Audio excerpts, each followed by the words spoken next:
Hello, everybody, and welcome to Off the Cuff with Alex and Will. I'm Alex Dodd.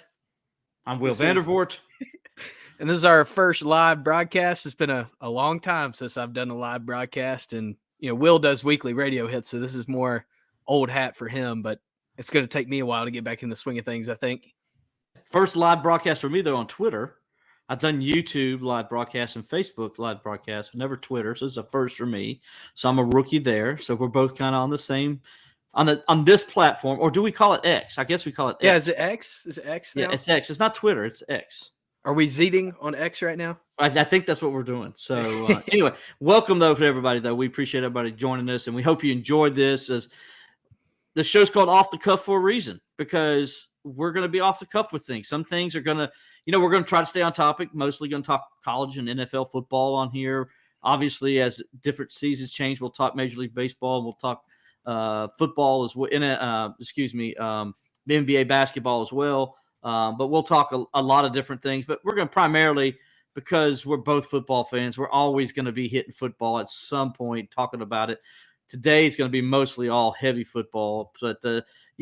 But Alex, we want everybody, to understand where we're at in those places, kind of tell us where they can find us and the different ways to stay in touch with us.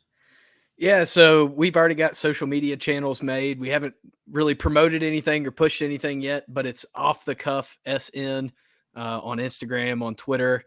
We're going to have a Facebook up soon. We're already on YouTube. You can just search Off the Cuff and you'll see us there. But like Will's saying, we're going to talk a lot of college sports, and it's easy this week because talking season has begun. We've still got a little over a month until the start of college football season, but it feels like college football season is already underway because we just got done with ACC Football Kickoff, Big Ten Media Days going on. SEC was last week, and we're just rolling in talking season right now, and fall camp's right around the corner. Yeah, and if you follow us on YouTube, like Alex says, you can go to Off the Cuff with Alex and Will on YouTube. Follow us, subscribe, leave a comment. We greatly appreciate that because as you guys, that's how we build our audience. You can also comment here on Twitter. We greatly appreciate that. Like Alex said, we're going to be moving over to Facebook as well, and we'll have a platform there as well. And when we do, we'll let you know where you can find us there. So we appreciate you joining us. And Alex, when you talk about ACC Football Kickoff, dude, I mean, this is as fresh can be because I just literally walked in the door.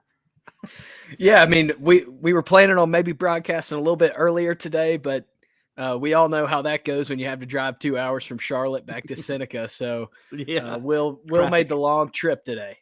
Yeah, there was a couple wrecks, so everything was backed up a little bit. But it is what it is. I'm happy to be home, and it was a great 3 days in Charlotte. A lot was happening, man. They did it in 3 days. They used to do it back in 3 days a long time ago, Alex, but now it's more. They're kind of because they've gotten rid of the divisions, so they've broken it up into 5 teams on this day, 5 teams on this day, 4 teams on this one day. And so today, of course, was the final day, and you had Clemson, you had Boston College, North Carolina State, North Carolina, and Wake Forest. And so that's who we did today. So Clemson was obviously the big day today. That's the primary reason why I was there, obviously, because I cover the Tigers, as everybody knows who does know me. But but it's your Twitter, so they should know you. They should know me since it's my Twitter. I guess that does make sense. So Alex, though, for those who don't know, Alex is a Clemson grad, graduated 2022. Alex, is that correct? 21. I'm sorry. I'm sorry, Alex. 2020. You were in college forever, so I couldn't remember. But Alex, anyway, he finished in 2021, Clemson grad. But Alex worked with me. Some of you probably know he worked with me all the way through college. And so he's really been covering Clemson since 2017, I believe, Alex. Is that correct? Yeah, so I've been covering Clemson since 2017. The first year I attended the ACC Football Kickoff that we're about to talk about, though, was in 2012. So really familiar with that event. Now I'm a sports editor actually in the state of South Dakota. So you can follow me at Alex Dodd Show on Twitter, and you'll see all of my work there.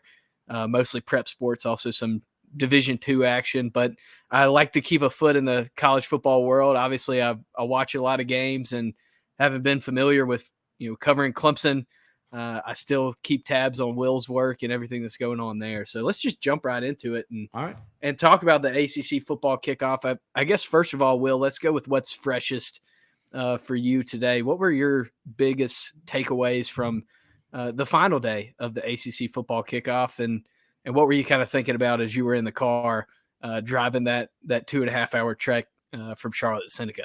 Yeah, actually, I was listening to ACC football radio on the way back on SiriusXM, and so Dabo and both Tyler Davis and Will Putnam. Will Putnam, sorry, Will. It's been a long day, and Will Putnam were on, and so I got to listen to their interviews, and that was pretty good to kind of get another fresh take of how they saw things. And so I think the biggest takeaway for me was the fact that Clemson is still the big draw. I still think it's going to be interesting how the preseason ranking comes out Tuesday. So I'm interested to see how that takes shape between Clemson and Florida State. The last time Clemson wasn't favored to win the ACC was 2017. It was a very close vote. Florida State got the vote. That was a year after Deshaun Watson, of course, left school and went to the NFL. And a lot of people thought, well, Clemson's going to take a step back. Florida State should take a step forward. Remember, Florida State was starting that season with Alabama. And so that was a year where everybody thought Florida State was going to win the ACC. And what happened was Florida State finished sixth because the quarterback, it was like a French name. What was his name, the quarterback for Florida State? In 2017. He got hurt the very first game against Alabama, and their season went in the tank. They were number 5. Yeah, because he didn't even end up playing against Clemson. Yeah, he didn't even play against Clemson, no. Yeah, that was a weird year for Florida State football, and I kind of agree with you. It does seem kind of odd to be at an ACC football kickoff, or for me to be watching it, and for people to be talking about another school that can legitimately challenge Clemson. And that seems to be the thought of a lot of the analysts that were on the panel today. But like you said, the preeminent school in the conference right now is still Clemson. They've won 7 of the last 8 conference titles, and they've had a stranglehold on the league for a while now. So it's going to be interesting to see how that plays out, especially with the new league format. Well, as people saw the story that I put up a little while ago on allclemsontigers.com, it's on my Twitter account if you want to read it if you haven't. Dabo was pretty frank today, So they asked him about, first of all, he first was asked about Florida State being back and what is that a good thing for the ACC? And Dabo said, it ain't a good thing for Clemson. I can tell you that. But he said it is good for the ACC overall that the ACC has not just Clemson and Florida State winning, but other teams winning, because the more success the conference has, the better it is. Because you think back to that 2016 season, right? You had Clemson, Florida State, and Louisville, all teams that won 9 or more games. They were all sitting at some point in the top 10 during that season. Florida State and Clemson, of course, finished in the top 10. Clemson winning the national championship, Florida State beating Michigan in the Orange Bowl. And we'll get to that in a minute, by the way, it's a little tease with Michigan. But, that's the last year really where the ACC had a lot of clout, if you will. And Clemson kept them up there, even though they were dominating the conference. As Florida State fell backwards, Clemson kept them up there. So it's interesting now, though, that supposedly Florida State's back. And I say supposedly because we don't know. They had one good year. They haven't done it back-to-back years. I want to see if they could do it back-to-back years. And look, I'm not, kind of getting back to the point. Dabo was later asked, hey, what about Florida State? Do you think you'll see those guys basically in the championship game? What do you think? And Dabo's like, he says, hey, I think the winner of that game is probably the college football playoff. He didn't say ACC championship game. Now then he kind of backpedaled a little bit and went to the ACC championship game, but Dabo went straight to, and I'm like sitting there like, did he just say the winner of this game goes to the college football playoff? You don't hear that a lot. You don't hear that a lot. That's not one of the 4 goals. It used to be 5 goals. Now it's 4 goals with no divisions. But right, you don't hear that kind of talk this early from Dabo very often. No. Yeah, you can definitely see him as one of those situations where you say something and you like are trying to pull the words back into your mouth. But that's the way I think about it. I have a lot of foot and mouth moments, but it was interesting to hear him actually come out and say that, because that's definitely the national conversation. And when this league was at its best, that's what was reality, that the winner of the ACC and really the winner of the Clemson-Florida State game, which we might get twice this year, would go on to play for a college football playoff and potentially a national title. And I'm glad you said that, which we might get this year, because I think listening to North Carolina and Pittsburgh the last 2 days, they're saying, hold on, friend, not so fast. You know, those are two good football teams. I tell you what, North Carolina, they were focused. They came in there, and their mission today was to tell people, we know we can get to the ACC championship game. We just did it. We got the best quarterback in the league. We may have the best offense in the league, and we're going to be improved on defense, and we're getting back to the ACC championship game. And that was an interesting take from them. And then Pittsburgh, and I'm going to tell you, Pittsburgh is the sneakiest of all the teams, and here's why. I agree 110% on Pittsburgh. I mean, just the last few days, reading into Pittsburgh more and listening to what Narduzzi and the crew had to say, that people need to watch out for Pitt in the ACC this year. They do. And here's why, Alex. They can run the football, they can protect the quarterback, and they can stop the run, and they can get after the quarterback. You know, when you look at the last 5 or 6 years, the team that's right there beside Clemson in tackles for loss and sacks is Pittsburgh.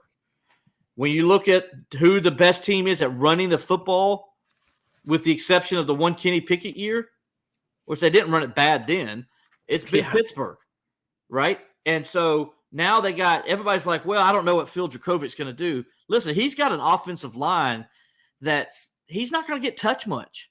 He's really not. And if they could just find some skill players on the outside – now, because that's going to be the question mark. Do they have the skill players on the outside for him to throw the football to? Yep. But if he finds a couple guys and they start producing, then this Pittsburgh team becomes really dangerous. They got a very favorable schedule, and it would not surprise me to see them sitting over there in the ACC championship game, because, you know, they could go 7-1 or 8-0, and then, you know, I don't know. Boy, imagine that. We're going to do tiebreakers this year possibly, Alex, to see who plays in that championship game. And if you're Clemson, you don't want to be sitting in that tiebreaker. You want to win that game against Florida State where you're not having to play that tiebreaker scenario. Yeah, no, I think Pitt's definitely a team that people should have on their radar. Phil Dracovic, I mean, he played on a really bad Boston College team, but was still able to be a difference maker when he was healthy. But the biggest question mark for them is going to be, you know, who's going to fill in for Izzy Abendakanda. I mean, he was a heck of a running back for the Panthers. But they do have a horse in the stall, so to speak, in Rodney Hammond Jr., who had some solid production for them a year ago. But it's going to be interesting to see what happens with them on offense as they try to figure this thing out. I know we got on the text line right now, Matt Freeman from Irish Sports Daily is giving us some grief as usual. Yeah. You know, and I'm glad Matt's watching us, and thanks, Matt, for watching us. And we love it when you give us a little constructive criticism, if you will. But we're gonna try to get Matt on here when Notre Dame comes to town and later in November. That'll be fun to have all three of us on here talking. So Matt, we look forward to you coming on Off the Cuff in the future here and talking Notre Dame football. And just if you want to, you can rag Alex. I always game for that. So what did you hear from Pitt in particular that really stood out to you during their day at the podium from Narduzzi and from the players? Yeah, the thing that stood out to me was just, first of all, Dracovic just looked very comfortable. He looked very confident. Of course, everybody does. It's that time of year. But you got to understand, Narduzzi, as he mentioned in his thing, he says, to win an AC championship, it runs through Clemson. You got to beat Clemson. And he goes back to, in 2021, he's like, we beat Clemson in our house. And he says it was a tough physical game, and we had to beat them. And then we went on to win the ACC championship. He said the reason we won it, because we beat Clemson. And he's like, so that's their expectation is they're going to play Clemson for the ACC championship, and they're going to have to win it. And so but he just seemed confident with his team and all the reasons that I went into earlier. Where he just had this level of confidence to him, and you could just tell, and his players felt the same way, where they just feel like they're as good as anybody. And why not? Because they've done it. If there's any team out of all the 14 teams in the ACC other than Clemson that thinks they can win an ACC championship, it's Pittsburgh, because they did it. And they did beat Clemson to go and do that. So, because if they would have lost to Clemson that day, they might have saw Clemson in the would have saw Clemson in the ACC championship game if they wouldn't have. And we don't know what would have happened, but they did it during the season. They beat them at Heinz Field. And, now here they are a couple years together. And I think this is a better team. Say what? Acrisure Stadium. It's Acrisure Stadium at Heinz. So let's get it straight. But back then it was called Heinz Field during that game. So that's what we're definitely going to keep it at. But anyway, I just was really, of course, the thing. Hey, you love this, Quack. Look at you. I called you Quack. I was on the radio with Quack earlier, so that's why. And the beard. It's the beard. It's the beard, and all three of us at some point we say the same stuff. But no, I was Pat Narduzzi was talking about Pittsburgh. He was asked about, do you think because you guys come from a blue collar steel town that gives you your toughness? And man, if you go back and watch, you probably can hear me cheering in the press section over there as I'm like, yeah, talk about it. Let's go, Pitt. Let's go.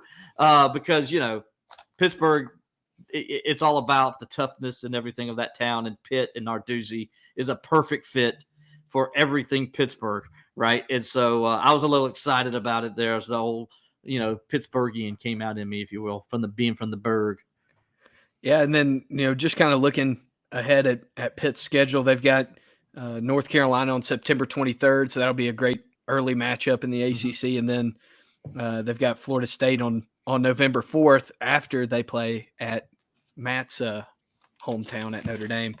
So they've got a difficult road. They do have to go through some of the best in the conference to get to the ACC championship, but they don't have to play Clemson, so that's a positive for Pitt. That's a positive. Wouldn't have to play them until if Clemson's able to do what it wants to do. I'm glad you brought up Notre Dame, because Notre Dame plays with Clemson. They play Duke. They play Pitt.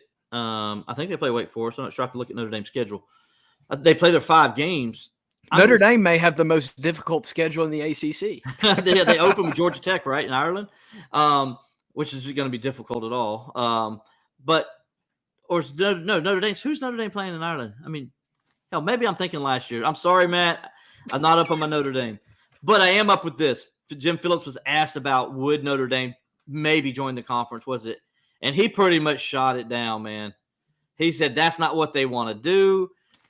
They want to stay independent, and they don't see anything unless something changes in the future. They don't see any reason why to believe that Notre Dame is going to want to leave its independent status. So guess what, folks? Basically, Jim Phillips said Notre Dame ain't joining the ACC in football. So it is what it is. Well, especially in this landscape today with where the ACC kind of sits in perception in terms of the TV deal and the revenue. They start off with Navy. Sorry, there you go. He just corrected me. So Matt's serving as our impromptu producer tonight. Yes, thank goodness though, because when it comes to Notre Dame football, he's the guy to know. So we got South Bend, Seneca, and South Dakota. So we got 3 S's in different places that are there you go, right? Tonight. And then just in terms of other things, was there a team, a coach, a player, maybe from a school that you weren't anticipating, maybe leaning in as much, that kind of stood out to you this week? Yeah, Duke. I really enjoyed Duke. And you talking about coming with the level of confidence, Alex? Mike Elko, he starts it off with his, he basically says, we've been preparing for Clemson all season, and we're basically going in there, paraphrasing. We're basically going in there. We ain't scared. We're ready to play them. Let's go, basically. Let's go ahead and line it up and kick it off right now. And his players sort of follow suit. And they have every reason to feel confident. You know why? Because, Alex, for only the 7th time in the history of Duke football, they won 9 games. Yeah. Okay? They went 9-4 last year. They bring back 17 starters, including 9 on offense. on an offense that was averaged almost 33 points a game and well over 400 plus yards. They have a quarterback that they got a lot of confidence in Riley Leonard, who I enjoyed immensely listening to and his confidence. And he had the best story of the week when he said, you probably heard this, he talked about wanting to be humbled. And he said, so ever since middle school, he's always gotten pats on the back about how good he is. And he's like, I'm tired of hearing how good I am. I want to hear somebody tell me I suck. I need to hear I suck. So his mom says, okay, I'll start doing it. So his mom calls him up, and she even called him up the day of that. She said, I just want him just calling you up to say, don't suck. Don't be horrible during your press interviews. Try to act like you can represent your family with some class. It was hilarious. That's what she gave him. And he's got a like a bracelet or whatever that says, try not to suck today. It's from his mom. And so he says he looks at that or pops himself every time if he needs to be humbled. So it's a pretty cool story, man. This kid's is funny. He's confident. And dude, I'm gonna tell you what. Here's the thing about him. I think he was second on the Duke team, and he had as many rushing touchdowns almost as half the running backs in the ACC. Okay, he could run the football. He could throw it. He's like tall and he's big. He's like 6'4", 230 pounds, big frame body, can run the football. He's physical. He is a problem. And Clemson is going to have their hands full with him when they go to Durham to start that season. Listen, Clemson, as Don Munson said when he was on CCP with Qualk and them the other day, hey, you be happy with a 1-point win. Clemson fans think they need to win by 70 every time they hear Duke or Wake Forest, and then they start crying. This isn't your daddy's or your grandfather's Duke team, okay? This is Steve Spurrier kind of Duke team, and you're not just going to beat them by 70 points. So if you win by 1 point, be happy because this is a well-coached football team, a very confident football team. And so Duke stood out to me as that other team to kind of watch maybe this coming season. Yeah, and I mean, if you look at Duke's schedule from last year, even the games that they lost at Kansas by 8 points. They lost at Georgia Tech by 3 points. They lost to North Carolina at home by 3 points. And they lost to Pittsburgh on the road by 2 points. So really, they're 20 points away from being undefeated. I mean, this is a team that was competitive. They fought in every game. And, I mean, they just kind of blew out UCF in the Military Bowl as well. And talking about Riley Leonard, I got a chance to watch them a couple times last year, and the guy's not afraid to get his nose dirty. He's a competitor, and I just really like the brand of football that he plays. And that's a guy that going into fall camp last year, Mike Elko and staff, they weren't even sure who their starting quarterback was going to be. I know. And Riley Leonard won the job, and this season they don't have to go in with any kind of question marks because of the way he played last year. He's so good. He's so again, his confidence, man. That's the thing that sticks out to me is a guy that can go in and be confident. And he knows. He was more confident than Jordan Travis. I'll be honest with you. Jordan Travis looked like he was nervous. Like he's afraid he was going to say the wrong thing or something. And this is the guy's third time being there. And he just was tight. He wasn't loose. I didn't see any looseness. I did see one thing from Jordan Travis. That's the Florida State quarterback, in case you don't know. Yeah. The one thing I did see from Jordan Travis that was pretty loose after he got done. By the way, when's the last time you saw a quarterback get done before anybody else? Yeah, that rarely happens. That rarely happens. Maybe some offensive linemen, because some of those offensive linemen like to talk. Yeah, and then maybe that's the case. But he still beat the other two guys. He's the first one done. The quarterback was the first one done. That tells you he wasn't given much information, in my opinion, because the media started leaving, right? That's what we do. We're like, well, if he ain't going to say anything interesting, we're going to walk away. Well, we stayed by Riley Leonard the whole time, So, today, Dabo Sweeney was 7 back, I think, with people just listening to him talk, right? Nobody left, So, but anyway, Travis, though, the one thing he did was he went over to Jared Verse's table. And he started recording him and acting like he was one of the reporters and stuff like that. And that was pretty funny. So he did kind of loosen up there and show his personality a little bit, that he can be a little bit of a clown, I guess. And do some stuff. He was on the ACC network set Jordan Travis was pretty funny. All those guys seem pretty loose. Good on that. Oh, set. Yeah. Well, I can tell you, Jared Verse is very loose. I mean, even with us, but some people get tight with the writers because they're worried what we're going to write. I don't know why. Yeah, it's evil media. Those evil media, right? Because TV, it's all fluff and fun and games and get their little hit, they want to get. And we're actually asking the real questions. Let's be honest. We are. Man, Will coming after the TV people I'm sorry. On a Thursday Julia. night. I'm sorry, Mark. I'm sorry, Todd, Pete. No, I'm just kidding. You know I love you guys. I'm not talking about you guys. I'm talking about, the network people and stuff like that. They keep it fluffy. They don't like to ask the hard-hitting questions generally. So yeah, that was one thing that watching from home, I think next year I'll probably have to do the ACC Network extra feed that's just the feed from the room because, it's fun. I'm sure it's fun for, just the casual fan sitting at home to watch them spin a wheel and do an impression of their coach. I mean, it was funny, but it wasn't the same experience that you have when you're sitting in the room and, running from station to station to ask as many questions as possible. Right. So anyway, speaking of Florida State, though, I guess we need to talk a little bit about the Seminoles because they are Clemson's number one challenger. And like we talked about earlier, I wouldn't be surprised if they're picked to win the ACC. I know a lot of the national media people. I don't think one of the national media people there picked Clemson. Not one. Really? And the only and I was told on the ACC board where they had, Kelsey's hosting, I think, but they had Eric McLean, they had EJ Manuel, they had Mark Rick, and they had the wide receiver from Virginia Tech on there, right? And I was told that all of them picked Florida State except for Eric McLean. Yeah, Eric's the only one that picked Clemson. So when Eric has an intimate knowledge of what's going on in the program. And, and he does. And look, this is what I told some guys last night sitting at the dinner table over at the ACC party, tailgate party for us media people last night. We were talking about the same situation, and I said, well, I get what you're saying, but until I'm always of the belief, show me you can do it first before I pick you. You got to beat to be the man. You got to beat the man. You got to beat the man. And Florida State ain't beat the man since 2014. And by the way, Mike Norvell, he's like 2-13 or something all time against top 25 opponents. And the 2 wins were against teams that were ranked 24 and 25. Yeah. So, I mean, that's barely getting top 25 wins. And so until you do it, I'm picking the guy who has done it.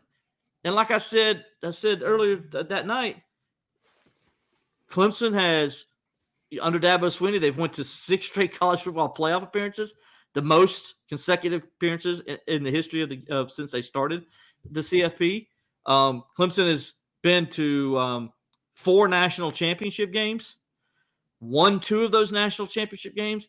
Under Dabo Swinney, they've won 8 ACC championship games. I'm going with the guy who's done it. Yeah. That's what I'm doing and until I'm proven otherwise. No, I'm with you. I'm under the same impression. Probably the most interesting thing to me about the Florida State and Clemson kind of debate, and one of the things that makes me most excited for that matchup pretty early in the season is that it's going to be the matchup of 2 different philosophies. Mm-hmm. You have Dabo's philosophy of recruiting the high school kid, developing the high school kid.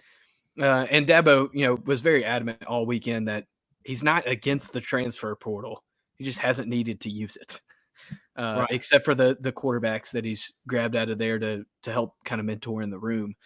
But was very adamant about that over the course of the week. But Florida State, they've been all into the transfer portal. I mean, in this offseason on offense, they got Jaheim Bell as a tight end from South Carolina, offensive tackle from UTEP, 2 offensive guards. They got from Auburn and Colorado, and then they got defensive tackle as well. I mean, they were all into the transfer portal this offseason. They had some good pickups, and they returned some guys too. I mean, Johnny Wilson's back, Jordan Travis is back. They returned a lot of their production from last season, but it is going to be kind of the meeting of those 2 schools of thought in modern college football, the we're going to develop our guys and stick with the ones that we have, and we're going to go out and get what we need or what we want in the moment to be what we think we can be. So that's the most intriguing part of it to me. And I saw Mike Norvell was asked today in the TV room about how he maintains, or yesterday, about how he maintains the tradition of the program and the Bobby Bowden kind of school of thought while going out and getting all these transfer portal guys. And it was just kind of interesting to hear him talk about it, because that is a unique challenge. We're going to see that coming ahead in September. Yeah, it is. It is a very unique challenge. And that's where I like, the transfer portal, it has its advantages where it can help you get a quick fix. We know that, right? But it also has its negatives.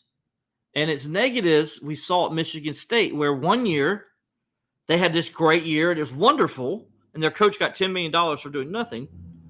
And then the next year, right, they just tank. They lost a couple games early, and then they were done. Now, why did that happen? Well, it happened because you built a team that didn't have a foundation. Yep. So now Florida State's a little bit different because you do have a guy like Jordan Travis, who's been there through the tough times. And he's been there now going on his, fourth year, I guess. And he's been through the tough times, so he knows what it's like. So you kind of got him there to kind of help ease things, and he's your quarterback, and that helps. However, the other key players on this team really aren't. They're transfer guys. And they've only been here maybe 2 years, some just this year. Yep. So let's just say LSU beats them to start the year, which wouldn't be a surprise because LSU is going to be a very good football team. They're my pick to win the SEC West, in my opinion. I think they're going to represent. They're going to play Georgia in the SEC championship game. Yeah. And then they play Clemson 3 weeks later in Clemson at Death Valley. They lose that game. They possibly could, right? Now you're staring at 2-2. Your national championship hopes are gone. You can't win a national championship. And that's one of the things they talked about. We heard some players talk about they want to win a national championship, and as all players do. It's not just Florida State. Yeah.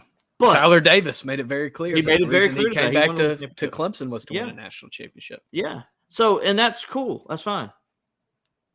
But how do they respond? See, and I don't want people to think this because I like to be clear on this. Florida State's going to have a very good football team. I can easily see Florida State winning 10 or 11 games. I think the floor for Florida State is 9-3 during the regular season. That's what I'm saying right there. So if they go 2-2, do they stumble and have that one game that costs them a chance to play for an ACC championship? Because if they're 2-2 and obviously they've lost to Clemson, they can't afford to lose another ACC game. They got to pretty much win the rest of the way out. And when you look at their schedule, their ACC schedule, they start off with Boston College on September 16th. That's the week before Clemson. After Clemson, they got Virginia Tech, very winnable. They host Syracuse. Then they host Duke. All right. Yep. Then they go to Wake Forest, their nemesis, and they got to go on the road there. They got to go to Pittsburgh, who we just talked about, we think is a team that can be a real thorn in the side for somebody. Yep. They got their traditional rivalry game against Miami, who I think is going to be better. I don't know if they can beat Florida State, but I think they can be better. Right. So that's how they close out the ACC season. That's a tough road when you look at Duke, at Wake Forest, at Pittsburgh, and Miami, that 4-week stretch there. They got to win all those games. So if they start off 2-2, do they have the fortitude and the leadership to stay with it? That's what I want to see with a team that's built off the transfer portal. That's what I want to see. Yeah, it's that thing where, if you're in a situation like Clemson has where you have all these fifth-year guys, if you get punched in the mouth, you know your teammates. You know what it's going to take to respond.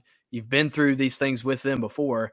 But when you have a mismatched group of guys from different places, it can be a little bit more difficult to find that continuity and to be able to respond when your back's against the wall. So it'll be interesting to see what happens if they do lose to LSU. Or what happens if they do lose to Clemson, how the team's able to respond, if it is a quick spiral or if they're able to find a way to pull themselves together. And again, I think they only lose one of those games. Right. But does it cost them? Does losing to Clemson cost them another loss is my question. Right. in the You're going to ACC. have the hangover game. Right. And it's natural. Hangover's natural. And generally, it's the teams that have the best leadership that get through. Will may have had one up at the I did not. ACC Football Kickoff. Did not. I was very good and drank a lot of water with my adult beverages. So I was very good. No hangover. Well, let's talk a little bit about Clemson and kind of gear it towards. Why do we want to talk about Clemson?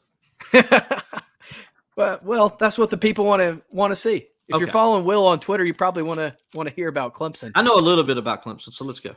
So let's just talk a little bit about, based off of what you heard today, what do you expect to hear about and see about in fall camp?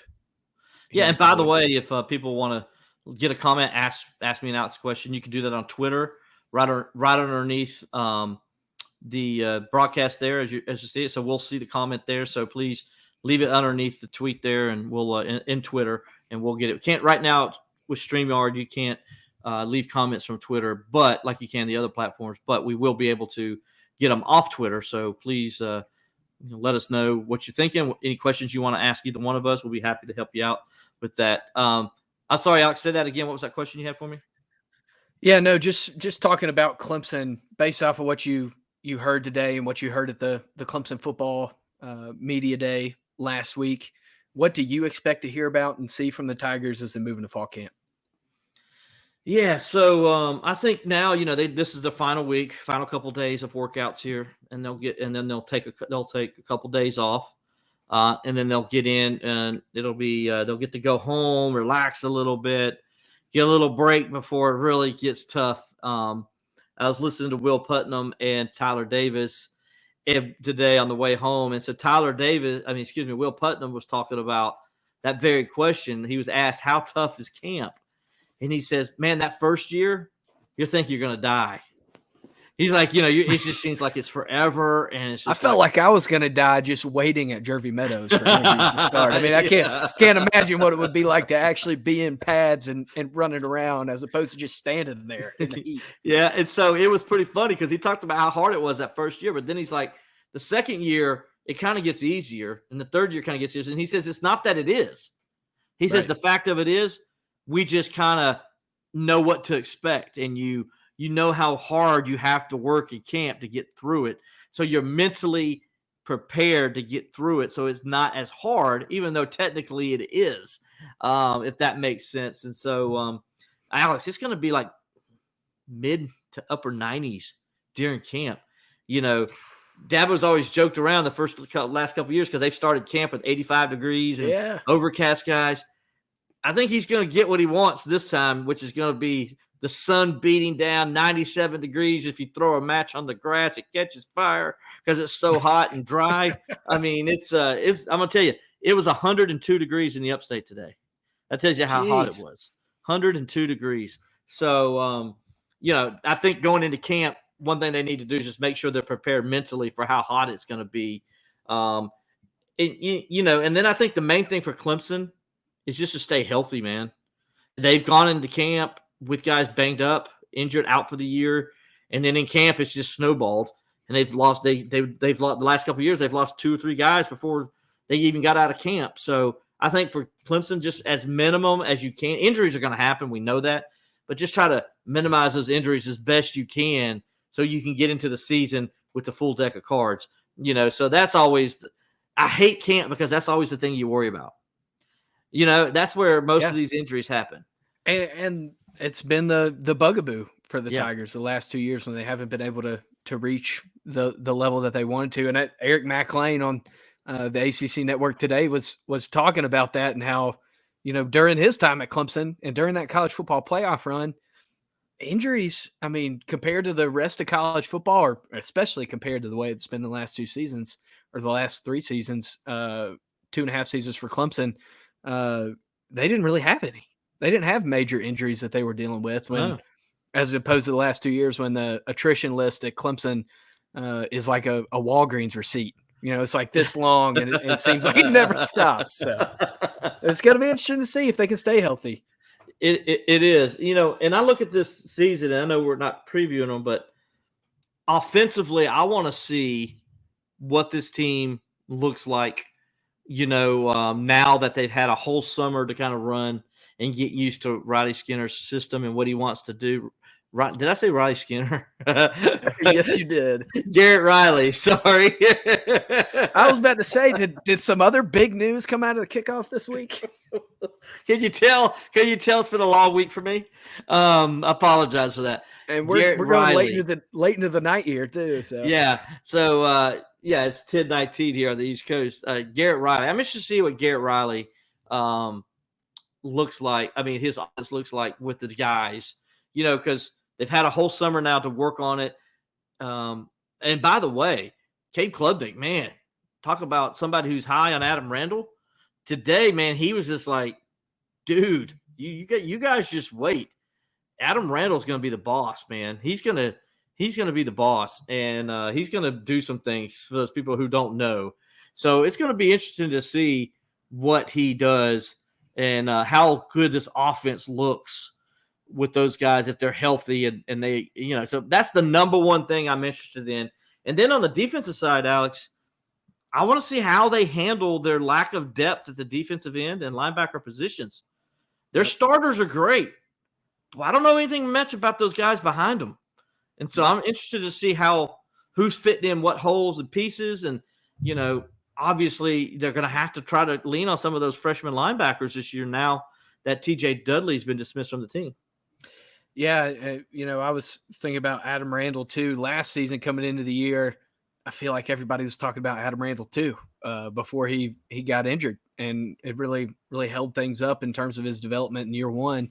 So it'll be interesting to see what he's like if he's healthy, if he can stay healthy, what kind of impact he'll be able to have, and maybe helping this Garrett Riley offense stretch the field some. And then on the defensive side too, another guy whose name you heard a lot this week was Peter Woods. Everybody wants to see what he's going to do in year one, and I'm kind of excited to see it too because he's going to have to step up probably with the limited depth they have in that position group. Well, yeah, maybe. I still don't believe Peter Woods is going to go outside. I think he's going to stay inside because he's a freshman, and I know people out there. Well, hold on, they did it with Christian Wilkins. What are you talking about, Will? They did it with Christian Wilkins. Yeah, but Christian Wilkins was a sophomore. Right. He had an entire year where he learned the defense and understood it and played inside. So they could take him outside and know that it's not going to really affect what he's doing on the inside when he does get moved inside. I think right now they would rather Peter Woods just learn the game, the college way of playing inside, and not put too much on him his freshman year. I think a guy more like if they have to move somebody outside is going to be Rukaroro. Right. That's who I think they move outside because he's got that kind of size. Makes me excited. I'd be excited to see Rook on the outside. Yeah, and it's not like he's going to be on the outside to be a pass rusher or anything of that nature. He's going to do what Christian Wilkins was, which is to go out there and set the edge and just make sure nobody's going to be able to run wide on him. And that's what you want. It's not always about going to get the quarterback. You got to understand the game. It's about how you set up the game and put teams in long situations. And I don't care how old you get or whatever.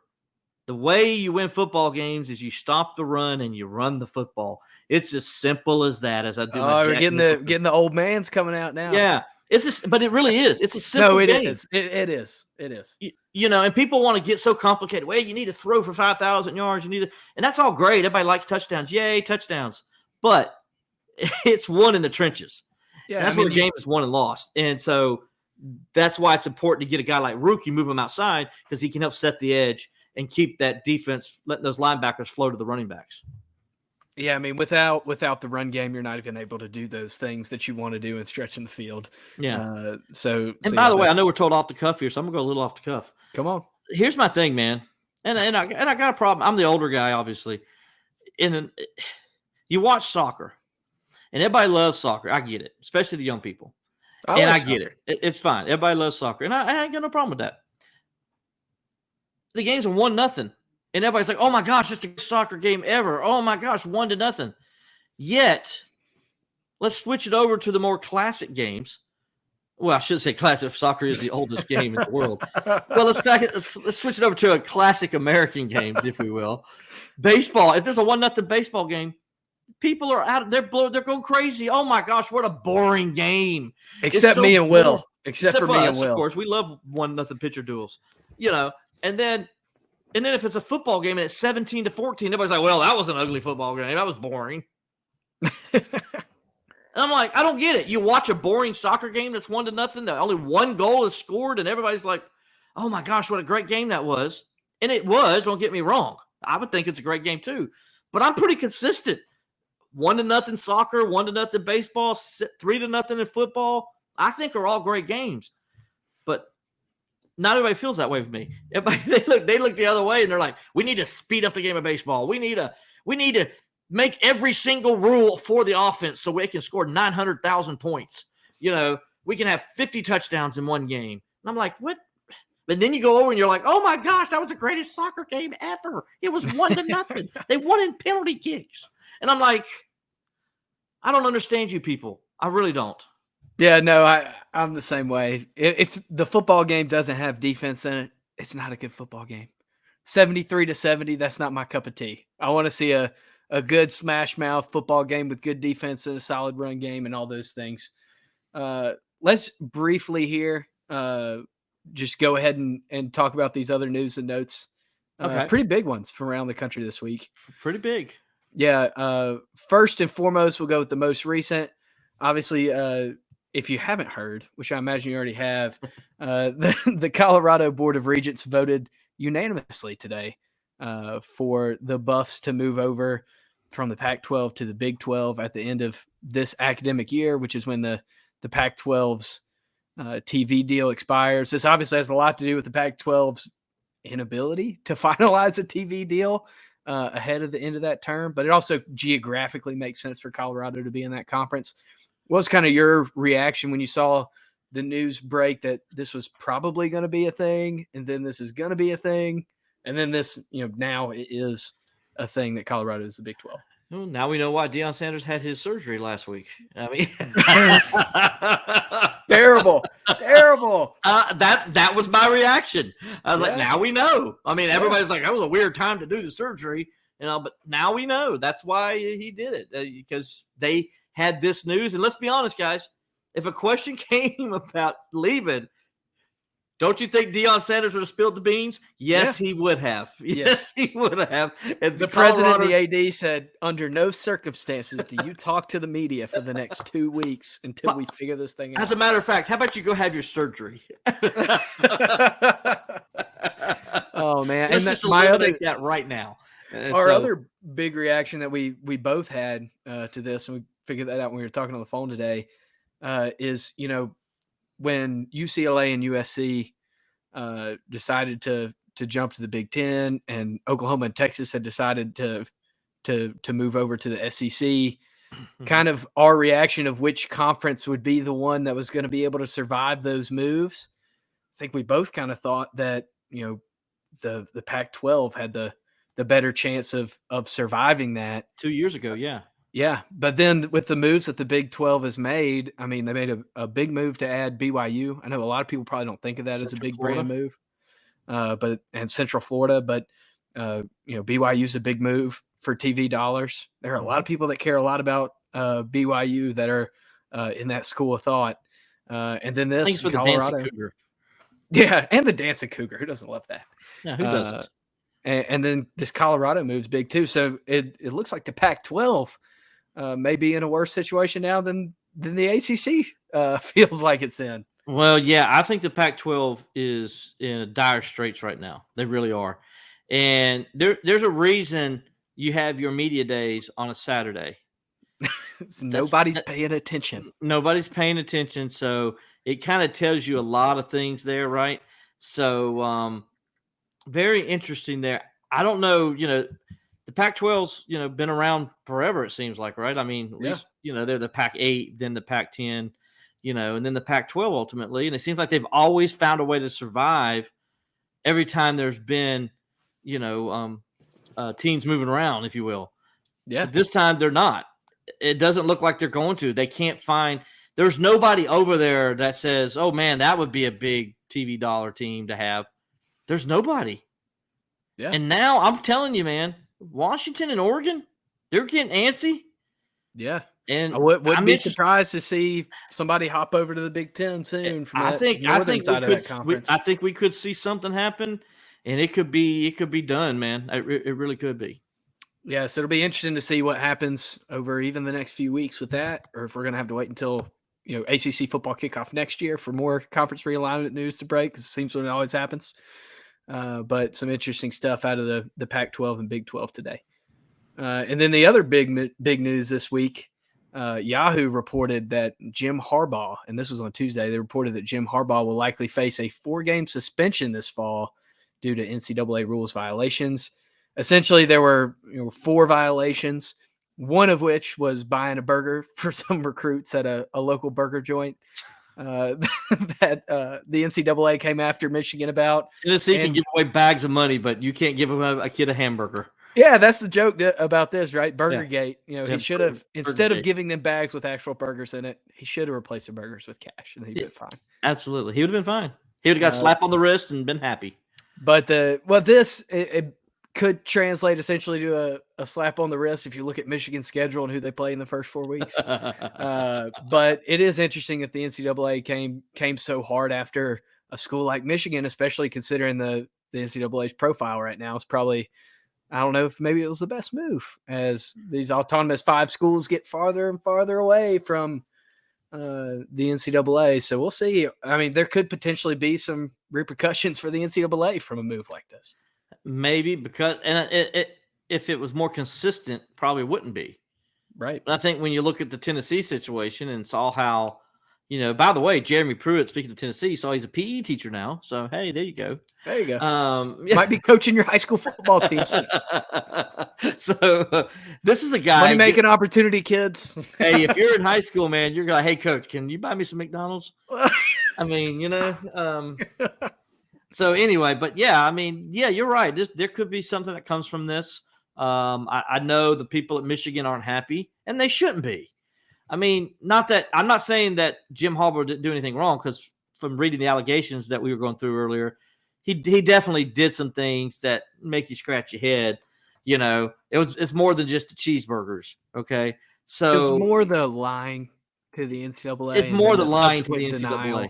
And why did you lie? That's the thing I don't understand. Like, nothing good comes out of lying. Don't we always say that, Alex? It's like, just tell the truth. It's better off, no matter how hard it is at first, it's better off in the end. So anyway, yeah, it's going to be an interesting situation to see what they do. Yeah, it's definitely going to be interesting. And there were some other violations about, COVID dead period recruiting and texting recruits out of deadline, having somebody watch workouts via Zoom. There were some other violations, but it seemed like the lying was more closely related to the burger joint.